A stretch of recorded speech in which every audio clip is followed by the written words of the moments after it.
මේක තමයි මනුෂ්‍යත්වයට ලැබිච්ච ලොකුම උපහාරය. ඒ කාලේ තිබිච්ච බොහෝ ආගම් මෙවැනි දෙයක් සිදුවේ හැකියයි කියලා සිතුවේ නැහැ. මේ සියල්ලෙන් උන්වහන්සේ අපිට පෙන්වන්නේ මනුෂ්‍යයාගේ උත්තරීතරත්වය රඳා පවතින්නේ ධනය, බලය හා සමාජ තරාතිරම මත නොවන බවයි. දූෂණය වර්ධනය වෙනවා ආත්මාර්ථය ඇති තැන. පොඩීම කන්තෝරුවේ ඉඳලා ඉහළම තනතුරු දරණ අය දක්වාද දූෂිතයි. කීයක් හරි අසාධාරණ විදියට හරි හොයාගන්න එක තමයි මිනිස්සු අද ඇලුම් කරන්න. නවීන තාක්ෂණය කියන්නේ පිහියක් වගේ. අන්තිම ලොකු ලොක්කාගේ ඉඳලා අන්තිම පොඩි එක්කෙනා දක්වා කරන්නේ ගස් ටික කපලා දාන එක. දුක් විඳීමට මහන්සි වීමට අකමැති. කොච්චරද කියනවා නම් අද සමාජයේ තියෙන මේ ආත්මාර්ථකාමී පැවැත්ම දත් මදින්නටත් මැෂින් එකක් තියෙනවා දැන්. ජේසුස් ස්වාමීන් වහන්සේ කිව්වේ පාපයත් ආත්මාර්ථයත් තමයි මිනිස්යාගේ ජීවිතය අපිරිසිදු කරන්නේ. බුදුහාමුදුරුවෝ කිව්වේ තණ්හාව. තණ්හාව තමයි මිනිස්යා අසහනයටපත් කරන්නේ. අනුන්ගේ ජීවිතය වැදගත් කියලා හිතන්නේ. එතකොට තමයි සමාජය පිරිසිදු වෙන්නේ. සමාජය පොහොසත් වෙන්නේ. පාර්ලිමේන්තුවේ පනතක් ගෙනාවා කියලා කරන්න බෑ. ලස්සන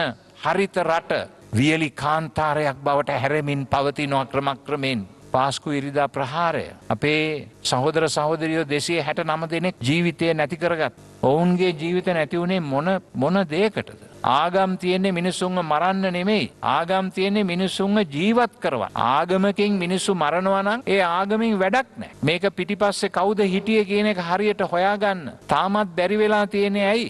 නත්තල් දවස කියන්නේ කාලා බීලා ජොලි කරන එක නෙමෙයි. ප්‍රතිඥා පත්තු කරන එකත් නෙමෙයි. දෙවියන් වහන්සේට දුර්වල මනුෂ්‍යත්වය තුලට පැමිණිය නොහැකි බව එදා පැවති ජුදා ආගම මෙන්ම වෙනත් සමකාලීන ආගම් සඳහන් කළා. දෙවියන් වහන්සේ කියන්නේ ਸਰව බලධාරී කාලයක් නැති සදාකාලික තැනැන් වහන්සේ කෙනෙක්. උන්වහන්සේට මේ දුර්වල තාවකාලික මනුෂ්‍යත්වය තුලට එන්නට ඉඩ කඩක් නැහැ. ඒ නිසා මේ උත්පත්තිය පිළිබඳ ප්‍රකාශනය ඒ සිදුවීම ඇත්තෙන්ම විප්ලවීය අත්දැකීමක් වුණා, මොහොතක් වුණා. සුදෝතම බෙනඩික් පාප් වහන්සේ සඳහන් කරන්නේ මේ උපත ඉතිහාසයේ ඊටාම වැදගත් අවස්ථාව බවයි. ඉතිහාසය සදහටම වෙනස් කළ මොහොත මෙන්න මේක කියලයි ඒ පාප් වහන්සේ සඳහන් කරන්නේ. දෙවියන් වහන්සේ මනුෂ්‍යයාට ඇති කෙරවලක් නැති ආදරය නිසා මනුෂ්‍ය ස්වරූපය රැගෙන පහත් වෙලා උන්වහන්සේ ਸਰව බලධාරී සදාකාලික වුණත් බෙලහීන තාවකාලිකත්වයට සීමා වූ මනුෂ්‍යයන් අතරට ජනිත වෙන්නට ආසා වෙලා මනුෂ්‍යෙක් වෙලා ඉපදුනා කියන එක.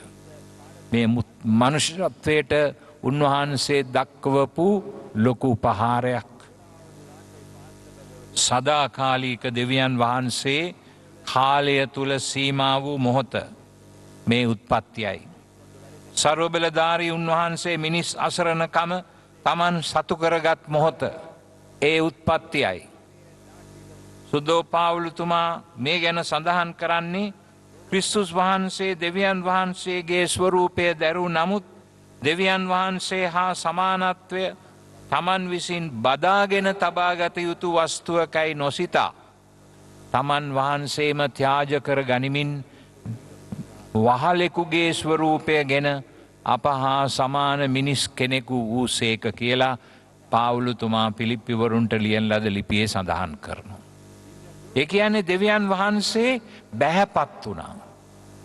යටහත් පහත් වුණා. වැටිලා ඉන්න මනුෂ්‍යයාට තියෙන ආදරය නිසා මනුෂ්‍යෙක් වෙලා ඉපදෙන්නට තීරණය කළා. මේක තමයි මනුෂ්‍යත්වයට ලැබිච්ච ලොකුම උපහාරය.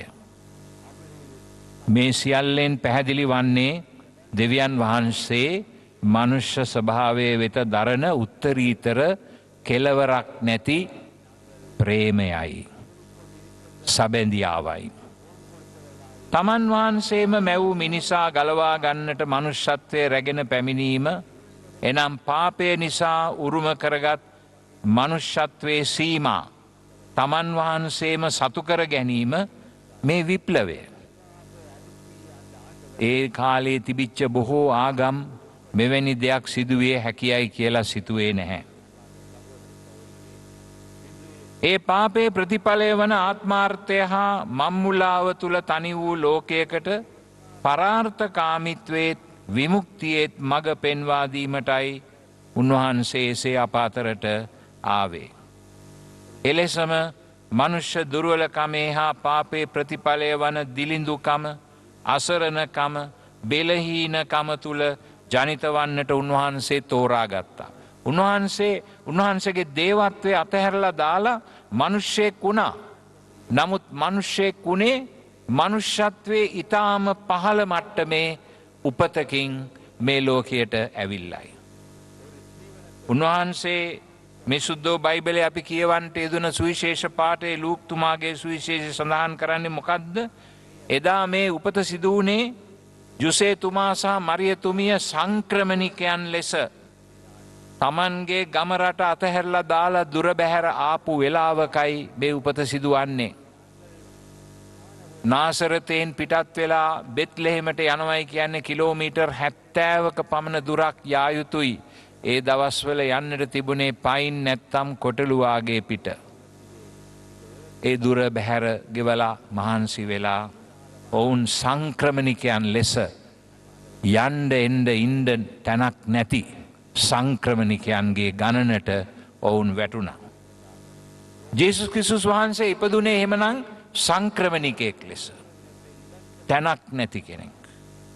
තානායමේ ඉඩක් තිබුණේ නැහැ. බිලිඳා බිහිවීමට යන මොහොතේ ඒ සඳහා සුදුසු පරිසරයක් සොයා ගන්නට මේ දෙදෙනාට පුළුවන්කමක් තිබුණේ නැහැ.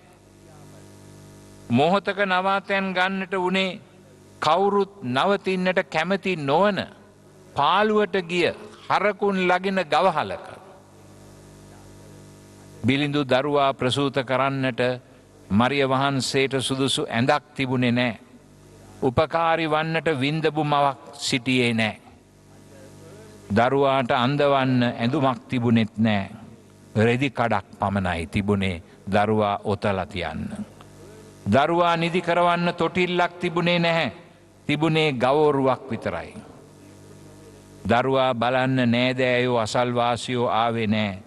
ආවේ දුප්පත් එඬේරු විතරයි. මේ සියල්ලෙන් උන්වහන්සේ අපිට පෙන්වන්නේ මනුෂ්‍යයාගේ උත්තරීතරත්වය රඳා පවතින්නේ ධනය බලය හා සමාජ තරාතිරම මත නොවන බවයි. ඒ රඳා පවතින්නේ දෙවිඳුන්ම ඔහුට හෝ ඇයට දුන් දේව ජීවිතය තුළ වන බවයි. මනුෂ්‍යයෙකුගේ උත්තරීතරත්වය තියෙන්නේ ධනය බලය සමාජ තරාතිරම තුළ නොවෙයි. මනුෂ්‍යයාගේ ඇතුලාන්තයේ තියෙන දේව ජීවිතය ඒ තුලයි. දේව සැලැස්ම තුලයි. දේව සැලැස්මට අනුගතවීම තුලයි. පාපයත් මරණයත් පරාජය කරන්නට උත්තරීතරත්වය ඉහළට ඔසවන්නට ඔහුට දී ඇති කැඳවීම පිළිගෙන උන්වහන්සේ පෙන්වා දුන් පරාර්ථකාමීත්වයේ මාවත තුල ගමන් කිරීමෙන් තමයි උත්තරීතරත්වය වැඩි කරගන්න පුළුවන් වෙන්නේ. උත්තරීතරත්වය ආරක්ෂා කරන්නට පුළුවන් වන්නේ. මනුෂ්‍යයා තම මමත්වය අතහැර දමා දෙවිඳුන් සමගද අන්‍යයන් සමගද මුළු මැවිල්ල සමගද සම්බන්ධ වෙන තරමට ඔහු හෝ ඇය වඩාත් ශක්තිමත් වේ මුහුකුරායයි පරිශුද්ධවත්වේ කියලා සුද්ධෝත්තම ෆ්‍රැන්සිස් පාපවහන්සේ ලව්ඩාටෝ සී කියන විශේෂ ලියවිල්ලේ සඳහන් කරනවා. එතකොට මමත්වයේ අතහැරලා දාලා දෙවිඳුන් සමගත් සහෝදර අසල්වැසියන් සමගත් මුළු මැවිල්ල සමගත් සම්බන්ධ වන තරමට තමයි ඔහුගේ උත්තරීතරත්වය වැඩි වෙන්නේ. නත්තල මනුෂ්‍ය උත්තරීතරත්වයට දෙවි සමිඳුන් පිදූ උපරිම උපහාරය කියලා මම කිව්වා. එනම් මනුෂ්‍යත්වය තුළට දෙවියන් වහන්සේම පැමිණීම. ඒ පැමිණීම බලරහිත දිලිඳුන් අතරවීම මිනිසා පාපය නිසාත් ආත්මාර්ථය නිසාත් සාදාගන්නා තණ්හාවේ හිරකූඩුවල යදම් බිඳ දමන මොහොතයි. ජීවිතය නැමැති අපූරු අත්දැකීම ඉදිරියේ උඩංගු නොවී බැහැපත්කම තුළ පරිපූර්ණත්වයේ මාවතට යන්නට මේ ක්‍රිස්තෝත්පත්තිය අපට ඇරයුම් කරනවා. ආධ්‍යාත්මිකත්වය අත්විඳින්නට නම් අපට බාහිරින් නැති දෙයට වහල් නොවී අප ගත කළ යුතු ජීවිත ක්‍රමවේදය නම් ඇතුලාන්ත ශක්තිය ඇතුලාන්ත යහගුණ වර්ධනය කර ගැනීමයි. මනුෂ්‍යත්වයේ උත්තරීතර භාවය කෙලසන මාවතකට අවාසනාවට අපි අද ලෝකයම ඇදිලා තියෙනවා. එයින් එක වහල් බවට ඇද දමන ක්‍රමයක් තමයි පරිභෝජනවාදය. පරිභෝජනවාදය කියන්නේ පුළුවන් තරම් කාපල්ලා බීපල්ලා ජොලි කරපල්ලා හෙට මැරුණත් හිතට සැපයි අද ජොලි කරලා. අන්න ඒ දර්ශනය. කාලා බීලා වෙනසෙන එක. මේ පරිභෝජනවාදය. ඒ තුලින් මනුෂ්‍යයා වහලෙක් බවට පත් කරනවා ක්‍රමක්‍රමයෙන්. ආත්මාර්ථය රජවීම දෙවෙනි එක. මේ ආත්මාර්ථය රජ වෙන්නේ කොහොමද? අපි දූෂණය වර්ධනය වෙනවා ආත්මාර්ථය ඇති තැන. දූෂණයක් ඇති වෙන්නේ ආත්මාර්ථයක් නැත්තම්. ඒකම අපි තුල තණ්හාව වර්ධනය වෙනවා. ආත්මාර්ථය තියෙනවා නම් තමයි තණ්හාව තියෙන්නේ. තණ්හාව නැත්නම් ආත්මාර්ථයක් නැහැ. විනයගරුක නොවීම. සමාජයේ අපිට පාරට බැහැලා බලන්න පුළුවන් මිනිස්සු කොයිතරම් දුරට විනයගරුකද කියලා. අනුන්ට මොනවා වුණත් කමක් නැහැ. මම යහතින් පාරේ යනවා නම් යහතින් මම කටයුතු කරනවා නම් මට මොනවා හරි හම්බ කරගන්න පුළුවන් නම් හොයාගන්න පුළුවන් නම් ඒ ඇති කියන ක්‍රමයක් තමයි අද සමාජයේ අවාසනාවට ඇති වෙලා තියෙන්නේ. අනුන් නැති කර ඉදිරියට යන්නට ඇති ගිජුභාවය. අනුන්ට මොනවා වුණත් කමන්නේ මම යහතින් ඉන්න ඕනේ. තරඟකාරී රටාවකට ඇතුල් වෙනවා. මිනිස්සුන්ව අද තරඟකාරී රටාවකට ඇතුල් කරනවා අද සමාජ ක්‍රමය. අවංකකම සමාජයෙන් තුරන් කරලා දානවා. අද අවංකයි කියන්නේ කී දෙනෙක්ද? පොඩීම කන්තෝරුවේ ඉඳලා ඉහළම තනතුරු දරන අය දක්වාද දූෂිතයි. කීයක් හරි අසාධාරණ විදියට හරි හොයාගන්න එක තමයි මිනිස්සු අද ඇලුම් කරන්නේ. ඒ තියෙන්නේ ආත්මාර්ථකාමී පැවැත්මක්. අපිරිසිදු පැවැත්මක්. ජීවිතය කාලකන්නි කරගන්නා මග වැරදිච්ච පැවැත්මක්. තරුණ පරපුරත් අද මේ මිත්‍යාවන් වලට යටත් කරමින් තිබෙනවා අද ලෝකයේ තුල. නවීන තාක්ෂණය කියන්නේ පිහියක් වගේ. ඒකෙන් මිනිස්සෙක්ව මරන්නත් පුළුවන්, පාන් කෑල්ලක් කපා ගන්නත් පුළුවන්. නවීන තාක්ෂණය තියෙන්නේ මිනිස්යාව වහලෙක් කරන්න නෙමෙයි. නවීන තාක්ෂණය තියෙන්නේ Tamanට අවශ්‍ය වෙලාවට පාවිච්චි කරලා අනවශ්‍ය වෙලාවට අතහැර දාන්නයි. අද පෞල් ජීවිතයක් නැහැ. රූපවාහිනිය ඉස්සරහා පිට වාඩි වෙලා සමහර වෙලාවට හැම ගෙදරකම හැම කාමරයකම රූපවාහිනියක් තියෙන නිසා සමාජ ආශ්‍රයක් නැහැ. සහෝදර සහෝදරියන් කවුද කියලා අඳුරන්නේ නැහැ. ආත්මාර්ථකාමී අපිරිසිදු භවයේ සිරකාරයෝ බවට බොහෝ දෙනෙක් පත් වෙනවා. මේ තුල පරිසරයට ගරු නොකිරීම. මේ ලංකාව නිදහස ලබා ගන්නට ඉස්සෙල්ලා ලංකාවේ වන ප්‍රමාණය තිබුණේ 80 ගාණක්. අද ඒක 16ට බැහැලා. අන්තිම ලොකු ලොක්කාගේ ඉඳලා අන්තිම පොඩි එක්කෙනා දක්වා කරන්නේ ගස් ටික කපලා දාන එක. මේ ලස්සන ශ්‍රී ලංකාවේ පරිසරය විනාශ කරලා තියෙන්නේ දේශපාලනයයි. පරිසරයට ගරු කරන්නේ නෑ. කීයක් හරි කොමිෂන් එකක් ගණ්ඩ පුළුවන් නම් පරිසරය විනාශ වුණත් මට මොකෝ මට කීයක් හරි හොයා ගණ්ඩ පුළුවන්න. මේක තමයි ඇතුලේ තියෙන චින්තනය. ඒ වගේම තරුණ පරපුරේ සමහර අය ඉක්මනින් තෘප්තිය සොයා යන දේවල් පස්සේ දුවනවා. මත්කුඩු, මත්පැන්, සම්භාෂණ, රෑ එළි වෙනකන් පිස්සු වැටලා වගේ නටනවා හැමතැනම. ආගමික පැවැත්ම කරදරයක් යයි සිතා ගැනීම. ආගමික වගකීම් කරදරයක්. මොනවටද මම පල්ලියට පන්සලට කෝවිලට යන්නේ? මොනවටද? මම ගෙදරට වෙලා ඉඳගෙන මගේ කාලය හොඳින් සන්තෝෂයෙන් ගත කරනවා. කරදරයක්. ආගම කරදරයක් කරගන්න. පරිත්‍යාගයන් කිරීමට ආසා නොවීම. පරිත්‍යාගයන් කරන්න මං කැමති නෑ. මට ඕනේ මට ලැබෙන සන්තෝෂය තමයි මට ඕනේ කරන්න.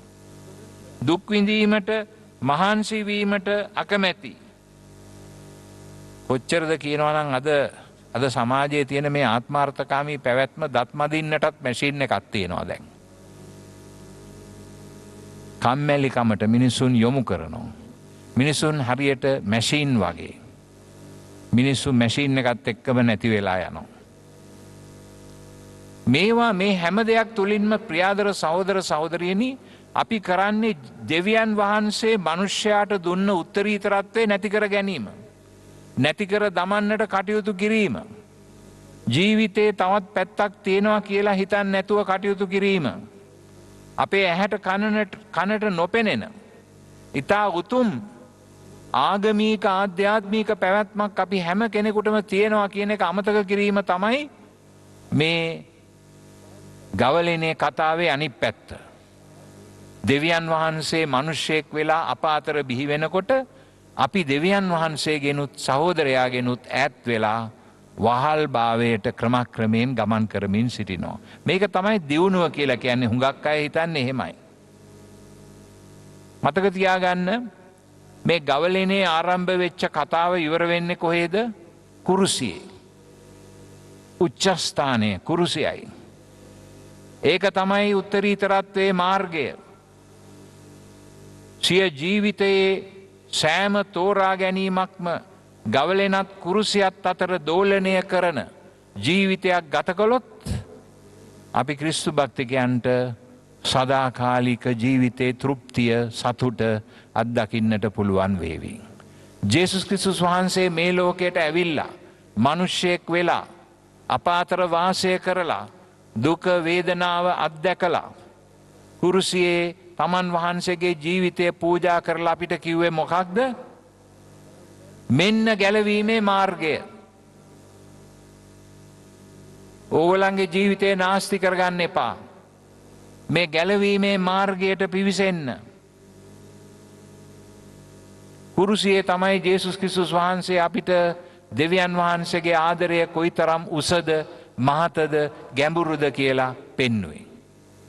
ගවලෙනෙන් ආරම්භ වෙච්ච ඒ බැහැපත්කම, ඒ පහත්වීම, ඒ තමන් නැතිකර ගැනීම දෙවියන් වහන්සේ උදෙසාත් අනුන් උදෙසාත් තමන්ව නැතිකර ගැනීම කුරුසියේ තමයි ඉවර වුණේ. මේ ගවලෙනේ කතාව ඉවර වෙන්නේ කුරුසියේ. ඒ නිසා සෑම ක්‍රිස්තු භක්තිකයෙක්ම ගවලෙනෙන් ආරම්භ වෙන ඌගේ ජීවිත කතාව කුරුසියේ ඉවර කරන්නට ඕනේ. කුරුසියට ගොඩ වෙන්නට ආසා කරන්නට ඕනේ. ජේසුස් ක්‍රිස්තුස් වහන්සේ කිව්වේ ඒකයි. යම් කිසි කෙනෙක් මානුවෙනු කැමැත්තේද හෙතෙම තමා ත්‍යාජ කර තම කුරුසිය රැගෙන මානුවෙන්න. කුරුසිය කියන්නේ මොකද්ද? සම්පූර්ණයෙන්ම තමාව පරිත්‍යාග කිරීම. අද සමාජයේ අපි ඒක ජීවත් වෙන්නට ඉගෙන ගත්තොත් ආදරණීය සහෝදර සහෝදරියනි සමාජය තුළ මේ සිදුවෙන විනාශකාරී දේවල් සිදුවෙන්නේ නැහැ. ඒවා සිදුවෙන්නේ ආත්මාර්ථකාමීත්වයේ රජ යන්නට කටයුතු කරන එක නිසයි. ආත්මාර්ථකාමීත්වය. මේ ලෝකේ ආගම් ගොඩක් තියෙනවා. අපේ රටේ ආගම් ප්‍රධාන ආගම් 4ක් තියෙනවා. අපි ඔක්කොම ආගම් අදහනවා. නමුත් අපේ ජීවිතයයි ආගමයි අතර ලොකු පරතරයක් තියෙනවා. අපි කිව්වට අපි කතෝලික, අපි ක්‍රිස්තියානි, අපි බෞද්ධ, අපි හින්දු, අපි මුස්ලිම් කියලා කිව්වට අපි බලන්නේ අනුන්ව යට කරගෙන හරි කොහම හරි උඩට යන්නයි. අපේ ශාස්ත්‍රුන් වහන්සේලා ඔක්කොමල්ලම ඒ ගමන් මාර්ගය ප්‍රතික්ෂේප කළා. ජේසුස් ස්වාමීන් වහන්සේ කිව්වේ පාපයත් ආත්මාර්ථයත් තමයි මනුෂ්‍යයාගේ ජීවිතය අපිරිසිදු කරන්නේ, අසහනයට පත් කරන්නේ, හිරකරුවෙක් කරන්නේ. බුදු හාමුදුරුවෝ කිව්වේ තණ්හාව. තණ්හාව තමයි මනුෂ්‍යයා අසහනයට පත් කරන්නේ. ඒ නිසා ජේසුස් ක්‍රිස්තුස් වහන්සේ අපිට දෙන ආරාධනය මොකද්ද? අපිව අමතක කරලා අනුන්ටත් දෙවියන් වහන්සේටත් ප්‍රසන්න වන පිළිවෙලට මොහොතින් මොහොත ජීවත් වෙන්න උත්සාහ කරමු. එච්චරයි කියන්නේ. ඒක කරන්න නම් කුරුසියේ නගින්න ඕනේ. පරිත්‍යාගය වැළඳ ගන්නට ඕනේ. පරිත්‍යාගය නැතුව සතුටු වෙන්න බෑ. ආදරණීය සහෝදර සහෝදරියනි, පරිභෝජනවාදයේ සංකල්ප තුලින් සතුටු වෙන්න බෑ. ඒක එක චොකලට් එකක් කෑවම තව එකක් කන්න හිතෙනවා, ඊට පස්සේ තව එකක් කන්න හිතෙනවා, තව එකක් කන්න හිතෙනවා, ඊට පස්සේ ඩයබටිස් හැදෙනවා. එහෙම කරලා බෑ සන්තෝෂ වෙන්න. අත්තරින්නට ඕනේ. අත්හරින්න. අමතක කරන්න. අනුන්ව උඩට දාන්න. තමන්ව පහත් කරගෙන අනුන්ව උඩට දාන්න. අනුන්ගේ ජීවිතය වැදගත් කියලා හිතන්න. එතකොට තමයි සමාජය පිරිසිදු වෙන්නේ, සමාජය පොහොසත් වෙන්නේ, සමාජය තුළ පරිවර්තනයක් ඇති කරන්න පුළුවන් වෙන්නේ. පාර්ලිමේන්තුවේ පනතක් ගෙනාවා කියලා ඒක ඇති කරන්න බෑ.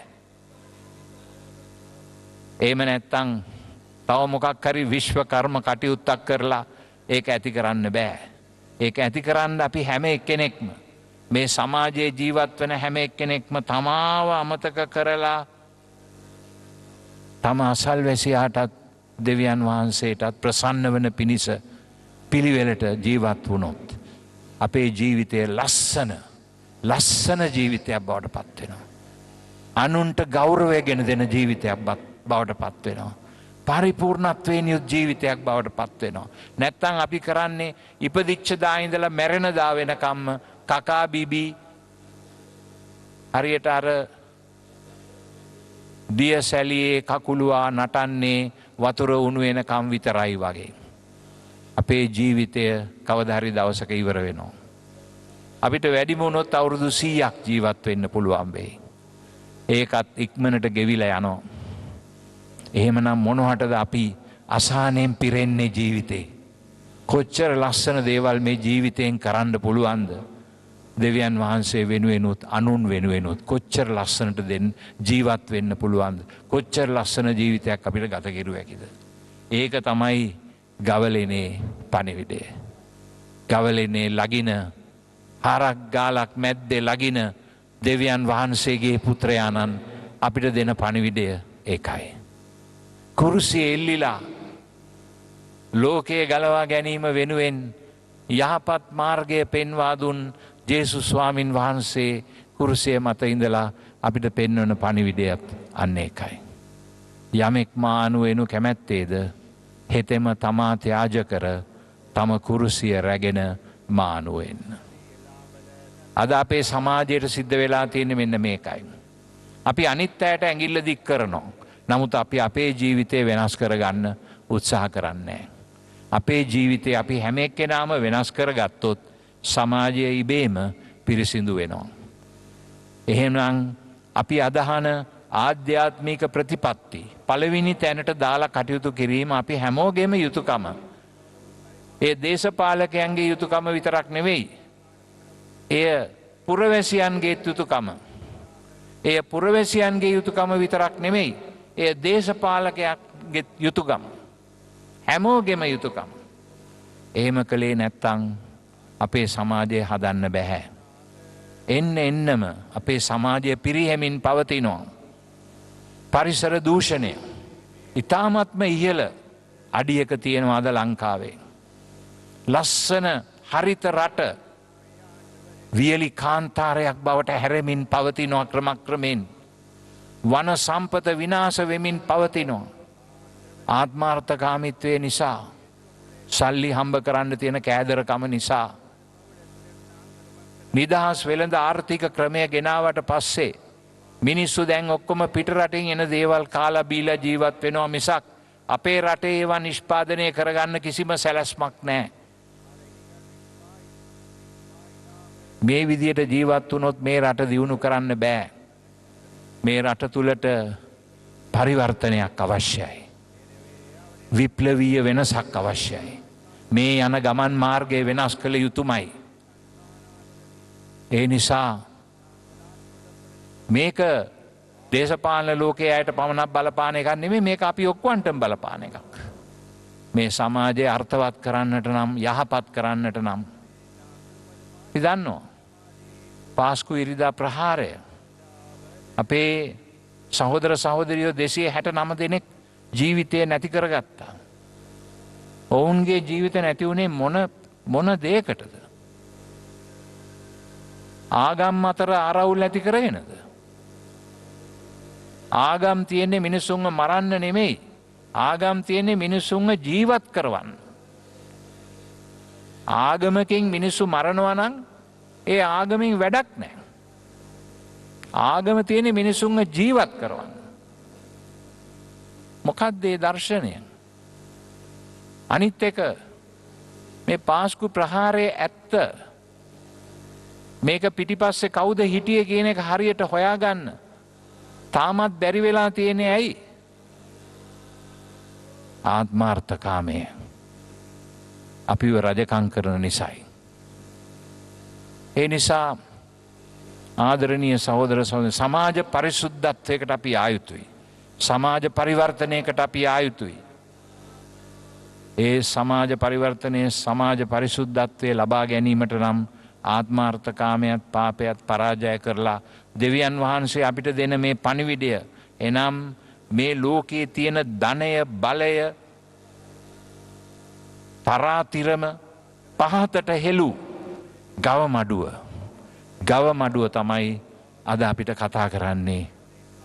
අපි හැමෝටම කියන්නේ ඔය උඩංගු ලෝකය අතහැරලා දාලා මේ බැහැපත් ආදරණීය ලෝකය වෙත පැමිණෙන්න කියලා, මේ ගව මඩුව දිහා එන්න කියලා ස්වාමින් වහන්සේ කියන්නේ අන්නේ එකයි. මේ ගව මඩුවට එන ඔබ අද උන්වහන්සේගෙන් ඉල්ලන්න. උඩංගුව, ආත්මාර්ථකාමීත්වය, පාපය පරාජය කරලා ඔබ වහන්සේගේ මේ ගව මඩුවට මට එන්න උදව් කරන්න කියලා. ඔබ වහන්සේගේ කුරුසියේ මාවතේ යමින් ආත්මාර්ථකාමීත්වය නසා දමන්නට මට උදව් කරන්න කියලා අද විශේෂයෙන් යාඥා කරන්න. නත්තල් දවස කියන්නේ කාලා බීලා ජොලි කරන එක නෙමෙයි, රතිඤ්ඤා පත්තු කරන එකත් නෙමෙයි. නත්තල කියන්නේ අපේ නැති බැරිකම, අපේ දිලිඳුකම පිළි අරගෙන, අපේ පෞකාරකම පිළි අරගෙන, අපේ ආත්මාර්ථකාමීත්වය පිළි අරගෙන එය සම්පූර්ණයෙන්ම වෙනස් කරන්නට මම අද ඉඳලා මගේ ජීවිතය තුළ ආරම්භ කරනවා කියලා තීරණයක් අරගෙන ගවලනේ ඉන්න ජේසු බබාගෙන් ඒ සඳහා ආශිර්වාදයේ ශක්තිය ඉල්ලා ගැනීමයි නත්තල කියලා කියන්නේ. උන්වහන්සේට අපි යාඥා කරමු. ආදරණීය ජේසුනි, ඔබ වහන්සේ එදා අපට ඇති නිමක් නැති ආදරය නිසා මේ ඊ타මත්ම අසරණ අහිංසක ගව මඩුව තුල ජනිත වෙමින් අපිට දුන්නු ඒ ආරාධනය ඔබ වහන්සේ වගේ ජීවිතයේ පාපයත් මරණයත් අතහැර දමා යහපත සොයමින් ජීවත් වන්නට හැම මොහොතක්ම කැප කරන්නට අපට ශක්තියත් ධෛර්යයත් දෙන්න කියලා උන්වහන්සේට අපි යාඥා කරමු. ඔබ සියලු දෙනාටම එවැනි උතුම් වූ ජීවිත පරිවර්තනයක පාර කපා දෙන දේවාශිර්වාදයෙන් පිරි වාසනාවන්ත නත්තල් මංගල්‍යයක් වේවා කියා මා ප්‍රාර්ථනා කරනවා. ජේසු පීඩයි.